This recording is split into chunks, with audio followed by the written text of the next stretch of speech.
নির্বাচনের সমস্ত জায়গায় বাধার মুখে সিপিএম, সরগরম রাজ্য রাজনীতি, কেন বামেদের বারবার আক্রমণের মুখে পড়তে হচ্ছে?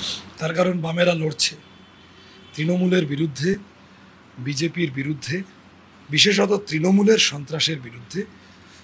প্রতিটি ফেজে পোল ডেতে লড়েছে বামপন্থীরা, লড়েছে বামপন্থী এজেন্টরা, লড়েছে বামপন্থীরা বাইরে ক্যাম্প অফিস থেকে এলাকায়। বিজেপি তো একটার পর একটা জায়গা তৃণমূলকে ছেড়ে দিয়েছে। যাদবপুরে ধরো, কালকে সারাদিন আমরা যা বুঝলাম, লড়াই করেছে আমাদের লোকেরা। বিজেপি গ্যালারিতে বসেছিল যে তারা তৃণমূল, আমরা তো পারবো না, তাহলে তৃণমূল সিপিএমকে যেভাবে বুঝে নেয় বুঝে নিক, আমরা চুপ হয়ে যাব। ন্যাচারালি এটাই বিভিন্ন জায়গায় স্ট্র্যাটেজি। তুমি দমদমে, বরানগরে বামপন্থীরা প্রার্থীরা লড়ছেন দেখবে, শ্রীরামপুরে দেখেছো, মুর্শিদাবাদে দেখেছো, তমলুকে দেখেছো, একটার পর একটা জায়গা আমি বলে যেতে পারি। কালকে সাউথ কলকাতায় সায়রা হালিম দেখেছো। বামপন্থী প্রার্থীরা অ্যাক্টিভ, কারণ তারা মানুষের ভোট দেওয়ানোর প্রশ্নে, মানুষের ভোটাধিকার প্রয়োগ করার যে অধিকার সেটা সুনিশ্চিত করার প্রশ্নে বামপন্থী প্রার্থীরা অনেক বেশি প্রোঅ্যাক্টিভ। বিজেপির সাথে তো তৃণমূলের ডিলের গল্প, কিছু সিট আমার, কিছু সিট তোমার। বিজেপি যেই সিটগুলোতে মনে করেছে যে এই সিটগুলো ওদের, সেইগুলোতে ওরা প্রোঅ্যাক্টিভ হয়েছে। আর যে সিটগুলোতে তৃণমূলের সাথে সেটিং হয়ে গেছে, আন্ডারস্ট্যান্ডিং হয়ে গেছে যে এইগুলো তৃণমূল হারাক, সিপিএমকে আমরা আর থাকবো না, সেগুলো গ্যালারিতে বসে গেছে। উদাহরণ যাদবপুর।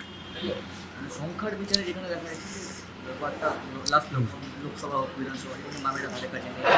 মমতা বন্দ্যোপাধ্যায় যখন বা শাসক দল যখন কোথাও আক্রমণ করছে সেখানে শুধুই বিজেপি, তাহলে ভোটের সময় কেন শুধু বাম কর্মী সমর্থকদের থাকে? তার কারণ তৃণমূল বিজেপি উভয়েরই, এই বিজেপি তৃণমূল বাইনারিটা টিকিয়ে রাখতে পারলে লাভ আছে।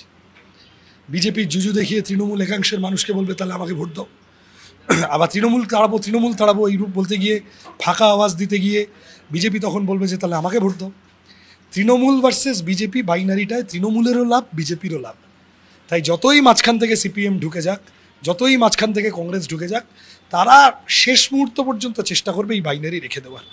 গায়ের জোরে আমরা যেখানে যেখানে এই বাইনারি ভেঙে তছনছ করে দিয়েছি, উদাহরণ যাদবপুর, সেখানে তৃণমূল পুরনো সিপিএমকে গালাগালি দেওয়ার রেওয়াজে ফিরে গিয়েছে। সেখানে বিজেপিও সভা করে সিপিএমকে গালিগালাজ করছে, আমাকে ব্যক্তিগত আক্রমণ করেছে একের পর এক সভা থেকে। তার কারণ হচ্ছে রিয়েলিটি বুঝতে পেরেছে, লড়েছে বামপন্থীরা।